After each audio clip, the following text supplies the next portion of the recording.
Hello friends, welcome to Suja Samayal. இன்னைக்கு நாம dry gulab jamun எப்படி செய்யறதுன்னு பார்க்கலாங்க. இந்த dry gulab jamun செய்யிறதுக்கு தேவையான ஒரு 7 முக்கியமான டிப்ஸ் இந்த வீடியோல நான் சொல்லிருக்கேங்க. வாங்க அது என்னென்னன்னு பார்க்கலாம். இதுக்காக நான் இன்னைக்கு Aachi Gulab Jamun mixல 2 பாக்கெட் எடுத்துர்க்கேங்க. முதல்ல மாவு பசையிறதுக்கு ஈஸியா இருக்கிற மாதிரி ஒரு அகலமான பாத்திரத்துல இந்த 2 பாக்கெட் மாவையும் கட் பண்ணி போட்டுக்கலாம். இப்போ இந்த இரண்டாவது பாக்கெட்டையும் கட் பண்ணி இதல நான் சேர்த்துக்கிறேன். ஒரு பாக்கெட் மாவுக்கு ஒரு 1/4 டம்ளர் அளவுக்கு தண்ணியே இதுக்கு போதுங்க. நான் இன்னைக்கு 2 பாக்கெட் எடுத்துக்கிறதுனால இந்த 1 கிளாஸ் தண்ணி நான் எடுத்துக்கிறேன். இந்த தண்ணி ஃபுல்லா நமக்கு தேவைப்படாது. இதுல ஒரு 1/4 வாசி இருந்தாலே போதும். தண்ணிக்கு பதிலா நீங்க பால் கூட ஊத்தி மாவு பசைஞ்சுக்கலாங்க. சப்பாத்தி மாவு மாதிரி இத நாம ரொம்ப அடிச்சு பசையணும்லாம் தேவையில்லை. லைட்டா கொஞ்சம் கொஞ்சமா தண்ணி சேர்த்து நம்ம விரலை மட்டும் யூஸ் பண்ணி மாவு பசைஞ்சாலே போதும். மாவு பசையிறது தான் இதுல வந்து முக்கியமான ஸ்டெப். அதனால இத நான் ஃபுல்லா காட்றேங்க.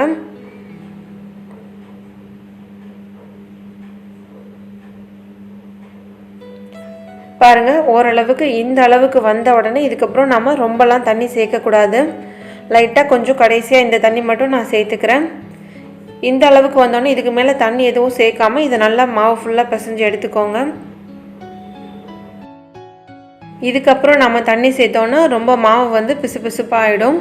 மாவு வந்து இந்த பாத்திரத்துலயும் நம்ம கையிலயும் ஒட்டாத அளவுக்கு இதல நாம பசைஞ்சு எடுத்துக்கணுங்க.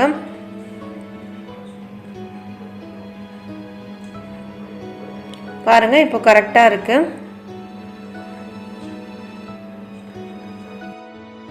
இப்போ பாருங்க மாவு வந்து இந்த பாத்திரத்துலயும் நம்ம கையிலயும் ஒட்டாத மாதிரி கரெக்ட்டான இதுல இருக்கு.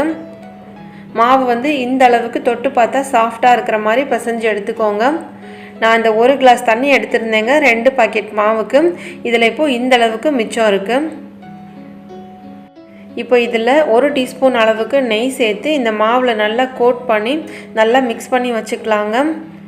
mix பண்ணி இத ஒரு 15 நிமிஷத்துக்கு நல்லா ஊற வச்சுக்கலாம். அதுக்கு அப்புறமா நம்ம உருண்டை உருட்டிக்கலாங்க.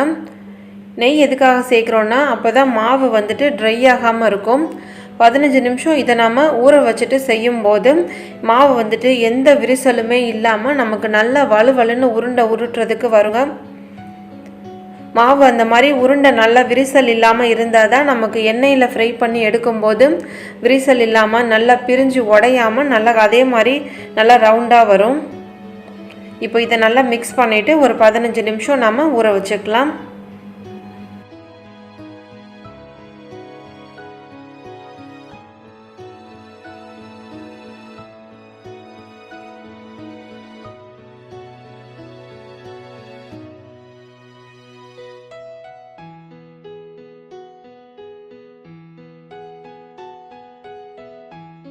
இப்போ பாருங்க நெய் சேர்த்து நல்லா mix பண்ணியாச்சுங்க. இப்போ இத ஒரு 15 நிமிஷத்துக்கு மூடி வச்சிரலாம்.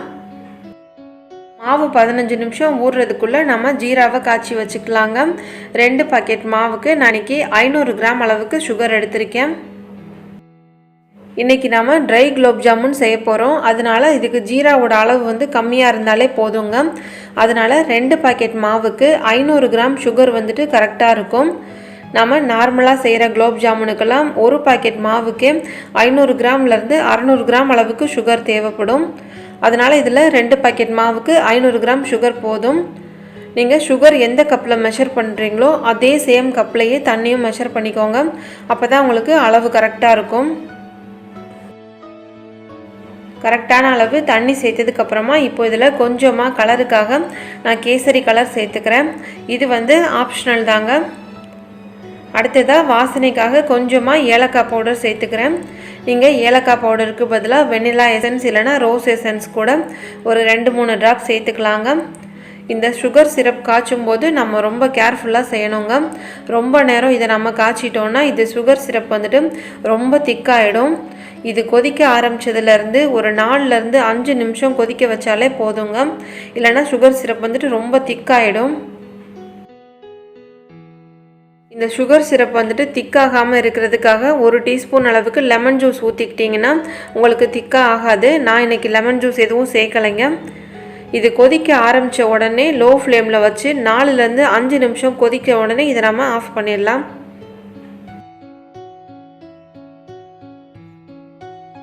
இப்போ இது ஒரு 5 நிமிஷம் நல்லா கொதிச்சிருச்சுங்க.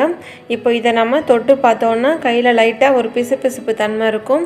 இந்த ஸ்டேஜில் நம்ம ஆஃப் பண்ணிட்டோன்னா கரெக்டாக இருக்குங்க. இப்போ நான் இதை ஆஃப் பண்ணிடுறேன்.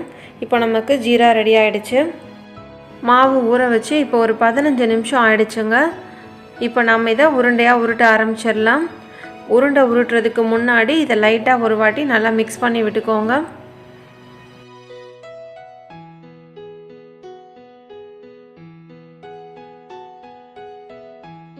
உருண்டை உருட்டுறதுக்கு முன்னாடி கையில் கொஞ்சமாக நெய் தடவிக்கோங்க.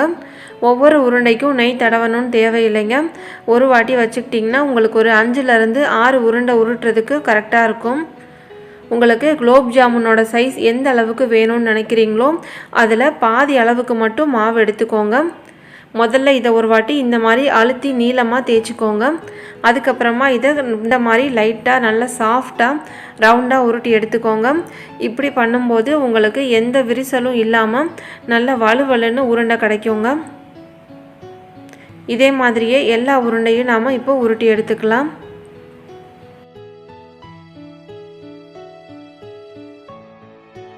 ரெண்டு பாக்கெட்டுக்கும் சேர்த்து இந்த சைஸ் குலோப் ஜாமுனுக்கு எனக்கு ஒரு 44லேருந்து 45 உருண்டை வரைக்கும் வந்திருக்குங்க.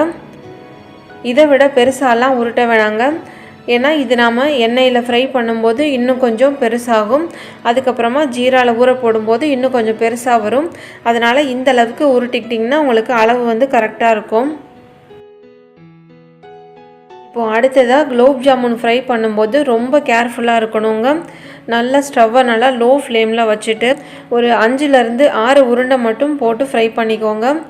நீங்கள் ஸ்டவ்வை வந்துட்டு ஹை ஃப்ளேம்லேயோ அல்லது மீடியம் ஃப்ளேம்லேயோ வச்சுட்டிங்கன்னா மேலே உங்களுக்கு சீக்கிரமாக கலர் வந்து டார்க் ஆகிடும்.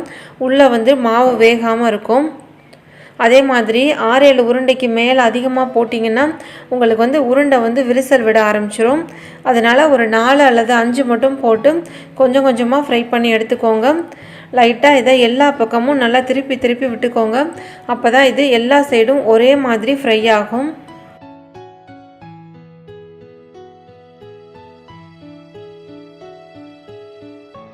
பாருங்கள், நம்ம எண்ணெயில் போடும்போது இந்த உருண்டையோட சைஸ் இருந்ததை விட இப்போ கொஞ்சம் பெருசாகிடுச்சு. ஒரே சைடு விட்டுறாமல் எல்லா சைடும் நல்லா திருப்பி திருப்பி விட்டுக்கோங்க. ட்ரை குலோப் ஜாமுன் செய்கிறது வந்து நம்ம நார்மல் குலோப் ஜாமுன் செய்கிறத விட ரொம்ப ஈஸிங்க.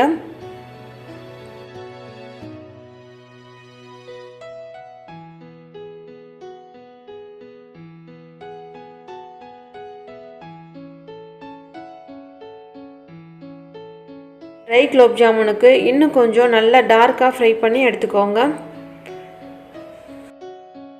இப்போ பாருங்கள், இது கரெக்டாக நல்லா ஃப்ரை ஆகிடுச்சுங்க. இந்த கலர் வரும்போது இதை நாம் இப்போ எடுத்து வச்சிடலாம். இதே மாதிரியே எல்லா உருண்டையும் லோ ஃப்ளேமில் வச்சுட்டு நல்லா ஃப்ரை பண்ணி எடுத்து வச்சுக்கலாங்க. ஃப்ரை பண்ணி எடுத்தாச்சுங்க. இப்போ இதை நான் ஜீராவில் ஊற போட்டுக்கிறேன். இந்த ட்ரை குலோப் ஜாமுனுக்கு நம்ம 24 ஹவர்ஸ் வரைக்கும் ஃபுல்லாக ஊற வைக்கணும்லாம் தேவையில்லைங்க. கரெக்டாக ஒரு 2 மணி நேரம் ஊற வச்சாலே போதும். இப்போது எல்லா குலோப் ஜாமுனையும் ஃப்ரை பண்ணி இந்த ஜீராவில் போட்டாச்சுங்க. இது 2 மணி நேரம் ஊறட்டும். 2 மணி நேரத்துக்கு அப்புறம் இதை நம்ம பார்க்கலாம்.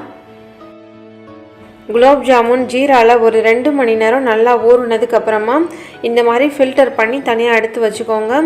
ஜீராலாம் ஒரு அரை மணி நேரம் நல்லா வடிஞ்சதுக்கப்புறமா நாம் அடுத்ததாக இந்த தேங்காவிலையும் அடுத்ததாக கொஞ்சம் சுகர்லையும் நம்ம இதை கோட் பண்ணி எடுத்துக்கலாம். இது வந்து ட்ரை கோகோனட் எடுத்திருக்கேங்க. மிக்சியில் கொஞ்சம் சுகரை பொடிச்சு எடுத்து வச்சுருக்கேன். ரொம்ப நைஸாக அரைக்க தேவையில்லை, கொஞ்சம் குறப்பாக அரைச்சி எடுத்து வச்சுக்கோங்க. இப்போ நாம் ஒவ்வொரு குலோப் ஜாமுனாக எடுத்து முதல்ல இந்த சுகரில் ஒரு வாட்டி கோட் பண்ணி எடுத்துக்கலாங்க. சுகரு தேங்காய் ரெண்டுமே கண்டிப்பாக வேணும்னு தேவையில்லைங்க. உங்கள்கிட்ட இந்த ரெண்டில் ஏதாவது ஒன்று இருந்தால் கூட போதும். ஒரு இதில் மட்டும் நீங்கள் கோட் பண்ணி கூட எடுத்துக்கோங்க. எல்லா சைடும் இந்த மாதிரி நல்லா பரட்டி விட்டுட்டு அடுத்ததாக இப்போ நாம் இந்த ட்ரை கோகோனட்டில் ஒரு வாட்டி நான் இதை கோட் பண்ணி எடுத்துக்கிறேன்.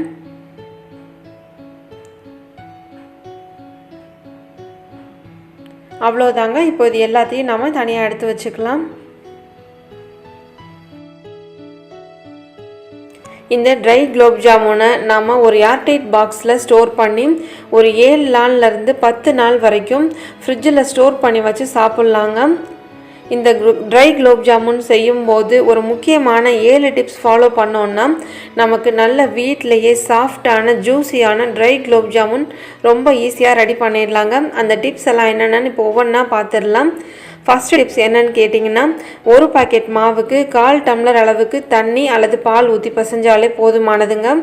அடுத்ததாக ரெண்டாவது டிப்ஸ் என்னன்னு கேட்டிங்கன்னா, மாவு பசைஞ்சிட்டு 1 டீஸ்பூன் அளவுக்கு நெய் ஊற்றி இதை நல்லா கோட் பண்ணி வச்சுருங்க. மூணாவது டிப்ஸ் என்னன்னு கேட்டிங்கன்னா, இதை ஒரு 15 நிமிஷம் இந்த மாவை நல்லா ஊற வச்சுட்டு அதுக்கப்புறமா நீங்கள் உருட்டி செய்யும்போது உங்களுக்கு எந்த விரிசலுமே இல்லாமல் நல்லா உருண்டை வந்துட்டு நல்லா வலுவலுன்னு வருங்க. அடுத்த டிப்ஸ் என்னன்னு கேட்டிங்கன்னா, 2 பாக்கெட் மாவுக்கு உங்களுக்கு ட்ரை குலோப் ஜாமுன் செய்கிறதுக்கு 500 கிராம் அளவுக்கு சுகர் வந்துட்டு கரெக்டாக இருக்கும். அடுத்ததாக சுகர் சிரப் காய்ச்சும் போது அதை நீங்கள் ரொம்ப அதிகமாக கொதிக்க வைக்கக்கூடாதுங்க. பாயில் பண்ண ஆரம்பித்த உடனே அது 4லேருந்து 5 நிமிஷம் கொதிச்சாலே போதுமானது. அதுக்கப்புறமா இந்த குலோப் ஜாமுன் உருண்டை வந்துட்டு நாம் ஃப்ரை பண்ணி எடுக்கும்போது நாம் அதை நல்ல லோ ஃப்ளேமில் வச்சு தாங்க கண்டிப்பாக ஃப்ரை பண்ணி எடுக்கணும். இல்லைன்னா மேலெல்லாம் கருகி போயிடும், உள்ளே வந்து மாவு வேகாமலே இருக்கும்.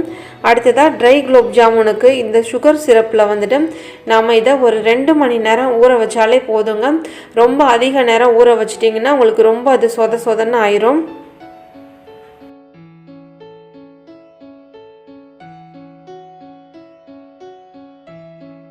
அவ்வளோதாங்க. இந்த முக்கியமான 7 டிப்ஸை ஃபாலோ பண்ணி செய்யும்போது நமக்கு ட்ரை குலோப் ஜாமுன் செய்கிறது ரொம்ப ஈஸியாக இருக்கும். இதே மாதிரியே நீங்களும் வீட்டில் செஞ்சு பார்த்துட்டு உங்கள் கமெண்ட் சொல்லுங்கள். இந்த வீடியோ உங்களுக்கு பிடிச்சிருந்தால் மறக்காமல் சுஜா சமையல் சேனலை சப்ஸ்கிரைப் பண்ணிக்கோங்க. தேங்க்யூ.